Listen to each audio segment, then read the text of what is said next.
All right, everyone. So here's the Bluebeard's Castle Museum interior. So many items on display. Several hundred years of Virgin Islands history. And we have Sean here as the curator of the museum, and tell us a little bit about what you have here today. So about 15 years ago, these guys asked me if I wanted to feature my collection in their castle. So what I did was I put together a collection of a lot of historians from St. Thomas, various people, and put together this collection. So you're going to see lots of different history here. I'm going to show you a piece that I think is kind of neat. This piece right here.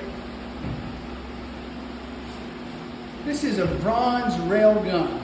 You could pick this gun up and move it from side to side of the boat or the ship, firing where you need to. But this piece is pretty interesting because this piece misfired. Wow. Somebody got hurt. So whether or not they overcharged it or there was already a crack in the bronze, we don't know. But this is a gun that misfired. The blue is from the copper that's in it, which is still left behind. You're looking at maybe 200, 250-year-old British piece right here. Wow. Either way, it didn't end well for someone, huh? No. And I saw over here we have Royal Mainstream Packet Company, which is the main employer here on the islands, doing coaling and steamship and stuff like that. Very cool. If I may, the most famous ship in this fleet was called the Rhone. Each ship in this fleet was named after a river in Europe. October 29th, 1867, the Rhone blew up off Salt Island in the British Virgin Islands, and it was featured in the movie The Deep, which came out back in the 70s. And it's now a famous dive site, from what I understand. It's probably the most famous dive site in the Caribbean. Wow. So we believe that this is the captain's dinner plate right here. Wow. There's more of this stuff in the Pirates Treasure Museum as well. Wow. All right, I understand you have some more stuff upstairs to show us. Got a cannon hanging from the ceiling. You have to be able to walk up spiral stairs to come in the Lead castle. the way, Captain. Okay.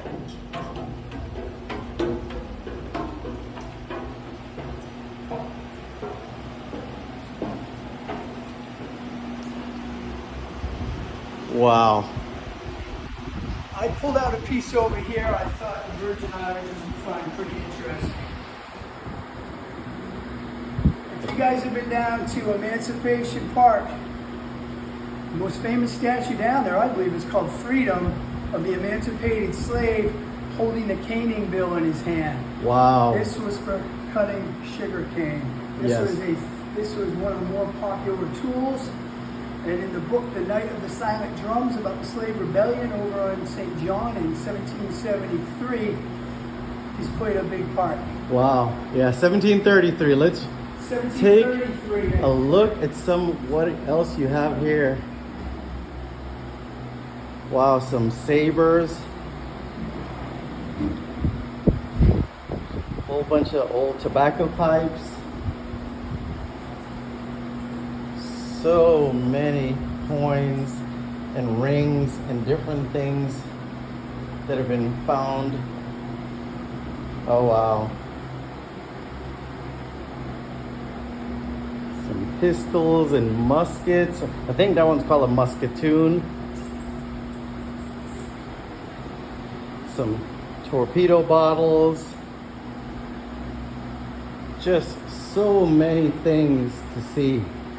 So, oh my goodness, like, video doesn't truly tell the story of what I'm looking at here. So tell us, why do we have to come and pay this museum a visit if it's not already so apparent? If you're into history, you got to come check this stuff out, because this is preserving the cultural and historical resources of the Virgin Islands. I live in the Virgin Islands. I'm into history. I'm into coins. I love this castle, and I've done the best I can at putting this collection together to share it with people who have similar interests. Well, Sean, you've done a tremendous job. Thank you very much for taking a couple minutes to show us your hobby, your passion.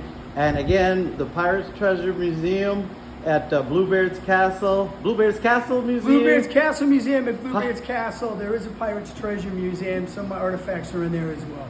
Thank you for correcting me there. And guys, don't miss it. Come on out and check them out. Thank you.